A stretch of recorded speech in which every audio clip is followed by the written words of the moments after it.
Hi, my name is Marco, and welcome to The Model Gene. Today, I'm going to be discussing some of the best and worst covers from October 2023. Kate Winslet's cover by Annie Leibovitz for Vogue US is not terrible, and I'm happy to see this warm, rosy color grading rather than the swampy greens and blues we've gotten accustomed to from Annie. I understand that the stylist Tabitha Simmons thought this geometric print Prada dress would work well with the artwork of Roland Penrose, but I would have loved something more colorful and less busy on Kate. Her pose is so stiff and unnatural here. I think a lot would have been gained if she was draped in the doorway in a more relaxed way, or going full Coco Rocha, making interesting shapes with her body. I am, however, looking forward to seeing this film, starring and produced by Kate Winslet, about the model-turned-photojournalist Lee Miller. Isabella Rossellini, shot by Zhong, covers Vogue Italia's October issue. I think this makes for a very strong portrait cover. The colors, the lighting, everything looks meticulously thought out. That being said, I really wish I didn't have to see this woman's face as the representative of true beauty, because I've been disgusted by her ever since she publicly defended Bruce Weber. This idea that he didn't molest my son and he photographed me when I was old, so I want to support him, makes me really sick. And it is indicative of how people are willing to look the other way if it benefits them financially. I have no tolerance for people like her, but it is objectively a successful cover photo. Vogue France's October cover features Malick, shot by Malick Bodian, a model photographer that is himself ranked in the top 50 of working male models. He is a really nice guy. I met him when I was chaperoning my model Patrick for a Dior Homme campaign, but that being said, his lack of maturity as a photographer is really showing in this cover. Besides the fact that it looks like it could have been shot on an iPhone, there is one thing that is really sticking out like a sore thumb, and that is the lack of consistency with the wind. It is very clear that there is an assistant holding the end of the dress out of frame to simulate wind, but if you look at the model's hair, it is blowing in the opposite direction of the dress and the balloons. Speaking of balloons, they have no place in the scene and are just more evidence of a half-baked concept. Malick is young and has room to grow, but it is very clear that his success as a model is what is getting him the opportunity to shoot for the cover of Vogue France over better photographers. Ethan James Green is another model-turned-photographer, but this cover of Raquel Zimmerman for WSJ Magazine is just further proof on how Ethan actually took the time to develop his talent. This photograph is complete from top to bottom. The styling is very Y2K focused, the movement is great, and Raquel is, of course, fantastic. This pose works really well at creating an interesting shape for the eye. I will note, the shoot does seem very inspired by this 1999 Vogue shoot of Giselle by Steven Meisel.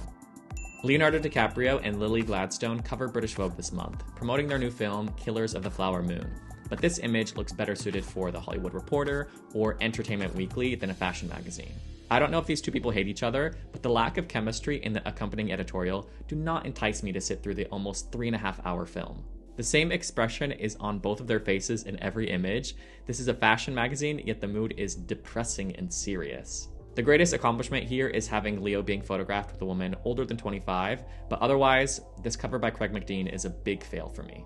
Craig McDean also photographed the October covers for Harper's Bazaar Italia, and I'm lukewarm on the images. This beige on beige cover of Mila Van Eyte is a bit boring, but it does a good job on selling the shoes by pulling all the attention to them. The covers of Maddie Fall bother me the longer I look at them. She is gorgeous, but I don't like how stationary she is in both pictures, with all the movement concentrated in her braids. This photo looks like there is an assistant standing at a frame holding the hair, whereas here, I think someone just drew some squiggles in Photoshop. If you want to sell me on this fantasy of whirling energy, I want to see it throughout the image so it feels more authentic. Harper's Bazaar Brazil's October cover with the Biosca twins by Bob Wolfson is close to perfect. I've got to give it up as the best cover of the month.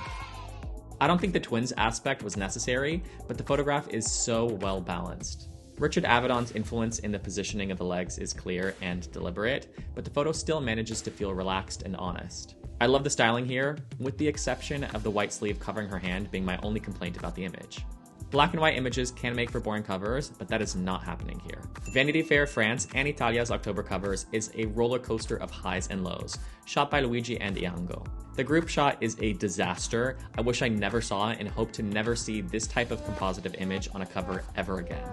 Let's please make a rule.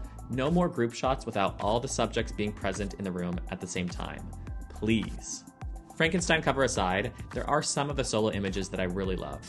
Paulina Poroskova, dear lord she looks sexy, and this mesh top is a great choice for a black and white portrait. We have dimension, the ripples in the fabric make for great texture, and that face is undeniable.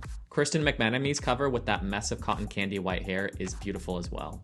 Amber Valletta's cover is a bit androgynous in the styling to offset that perfect face of hers. Eva Herzegova's cover I love as well. A great mix of textures and a beautiful composition. My least favorite solo covers are the ones where the retouching feels the most aggressive. Claudia Schiffer and Mila Jovovich seem to have been hit the hardest by this. Caroline Murphy as well, which is a shame because I love the image otherwise.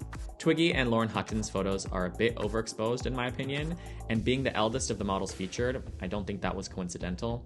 I have to give a special shout out to Pat Cleveland, bursting with energy at 73, and she's really showing how incredible of a model she is at any age.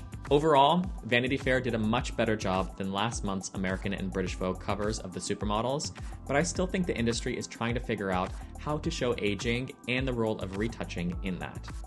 Vogue Philippines has 2 covers for October. This group shot is fine for a social media marketing company's promo shoot, but not good enough for a Vogue cover. The second cover is definitely more interesting, but I think at best it is a less successful replica of Vogue Portugal's August issue. Speaking of Vogue Portugal, I'm normally a big fan of their covers, but this month hasn't wowed me. The best of the 4 is this shot of Cynthia Dicker, but the text over her face is very distracting, especially the G over her left eye that makes it look like her makeup is different on that eye. I would have loved the inclusion of a darker element at the top right of the image, like a hand adjusting her makeup or even a hat or fascinator to balance the dark hand with the light meter at the bottom left.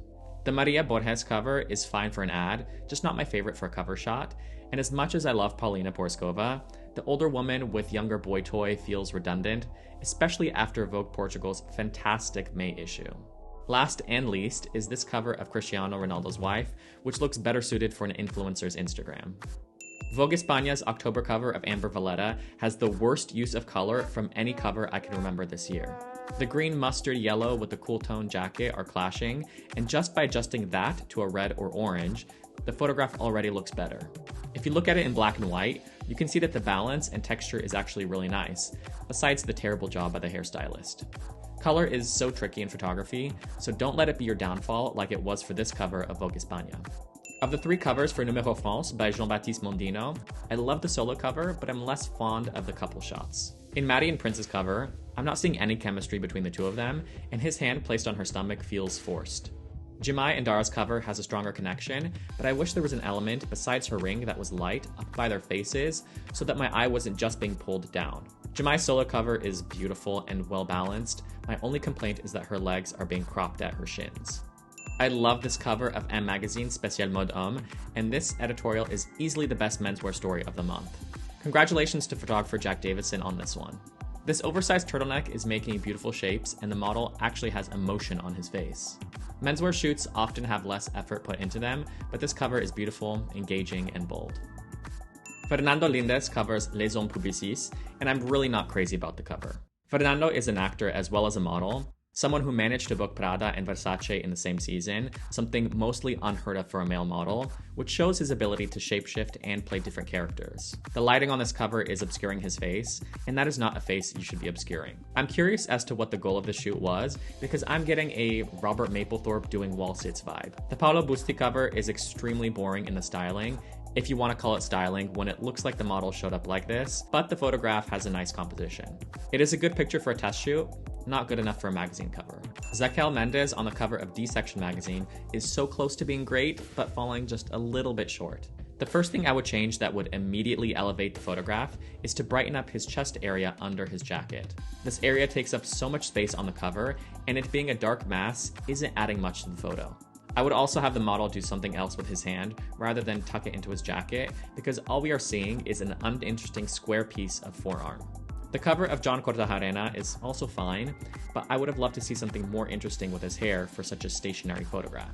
Sylvester Mako's cover of Bad Bunny for Vanity Fair is so good, I feel bad for anyone else who is going to photograph this man in the future. I think last month's GQ cover Pharrell wishes it was executed to this level, but there aren't many photographers shooting at Sylvester's level in this lane of art photography. The only thing that I would change would be that Bad Bunny looks very dead in the eyes, but he isn't a model and he does tend to have a dopey look on his face at most times. Be sure to subscribe to find out who comes out on top next month in the Battle of the Covers.